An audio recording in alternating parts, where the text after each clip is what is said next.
Hey everyone, it's Mike Nelson here with Real Estate Agent Fanatics, bringing you yet another topic at hand. Today it's going to be about real estate coaching.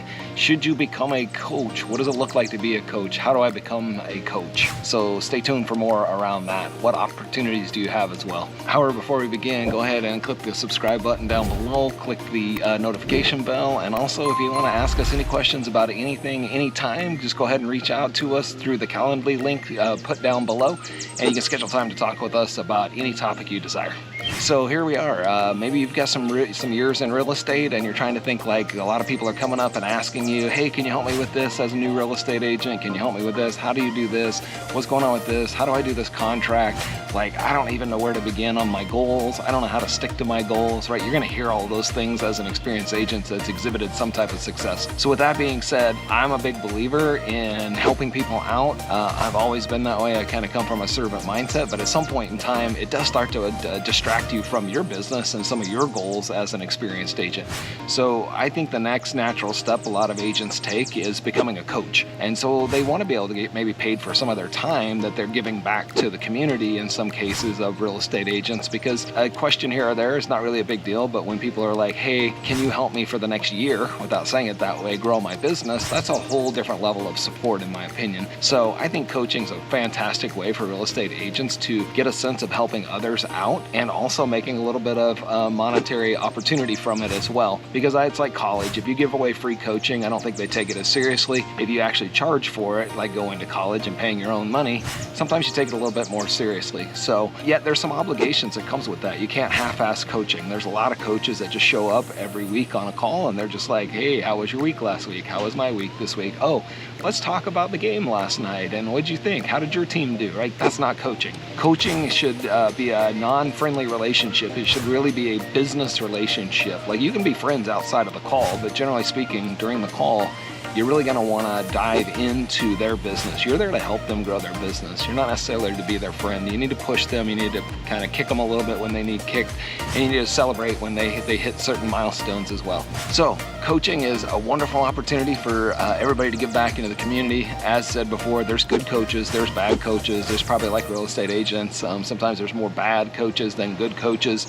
I think they all come with the right mindset. They just don't have the skills and maybe even the credentials to do it. So I want to say, when I'm looking for a real estate coach, I want somebody that's been there, done that. Personally, I want somebody that's still involved in the business in some capacity. Maybe they're still in production, maybe they're not. It depends on where you would be, where your clients would be, or if you are a client, where are you in your business? You're going to want to match yourself up with a coach that's somewhere just slightly above where your level of production is, or where your level of knowledge is in the business. So for me, it's all about who's the next level up. And I also don't know that, in my opinion, the same coach is the right thing for 30 plus years. Maybe it is, right? But I'm going to always say I want to out-level the next coach that I have so that I can grow, and I want to find the next coach that is at that next level, if you will. And then I want to outgrow that coach, and then I want to get to the next coach's level. So something to think about, whether you're coaching or being a coachee. So for me, though, is, do they know models? Like, an effective coach, in my opinion, is going to be like, what it uses a grow model, right? Which is kind of goals. It's kind of like reality. It's the options, and it's the will. That's what grow stands for. So are they coaching to a model like the grow? So let me give you an example of that is, hey, as a coach, go into a coachee, what are your goals for today? This meeting, what is your goal? What do you want to accomplish? All right, what's the reality? Okay, you're behind your business. Let's dig into that. What are your pain points by not being on goal? What does that look like? All right, so let's now talk about the what options or obstacles are in your way. So now let's break that down. Well, I'm not working every day, or my kids were sick at home this week, or whatever the story is, right? We now know what the obstacles were. Now what's the will to want to do that? If you continue to work at the same level with your sick, as you did, with sick kids or a difficult closing or whatever it may be, how do you expect to not do anything differently and expect different results? So let's talk about the will to do that. What's the impact by you not performing in your business? Okay, you can't afford your vacation.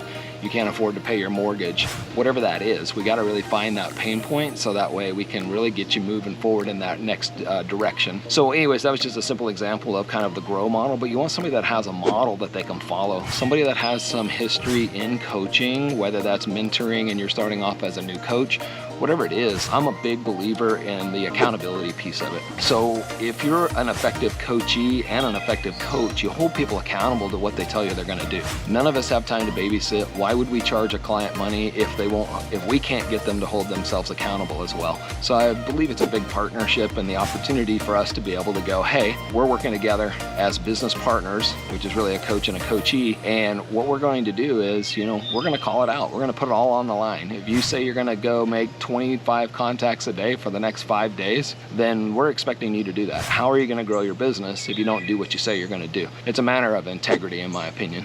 So the accountability is the huge piece. And as a coach, you got to be comfortable calling people out on that. Hey, how are you going to grow your business? Where's the will in the grow model if you're not willing to do the actions? It's a great relationship to have. It builds strength. There's a lot of benefits to coaching, in my opinion. Some of my best colleagues and friends in the business were past people that I've coached, whether they were on our team or outside of our team, because you just build up a level of mutual respect. Anyways, just a quick video on coaching and what it might look like in real estate, the models that I've seen and the coaches that have been successful in it. Those are just some of the ideas that I kind of wanted to throw out there today. So if you found any value in this video, go ahead and click the like button or the thumbs up button down below. Type us any comments you want. Reach out to me on the calendly.com/Mike Nelson IHG if you want to talk about anything, and we'll see you on the next video. Thanks.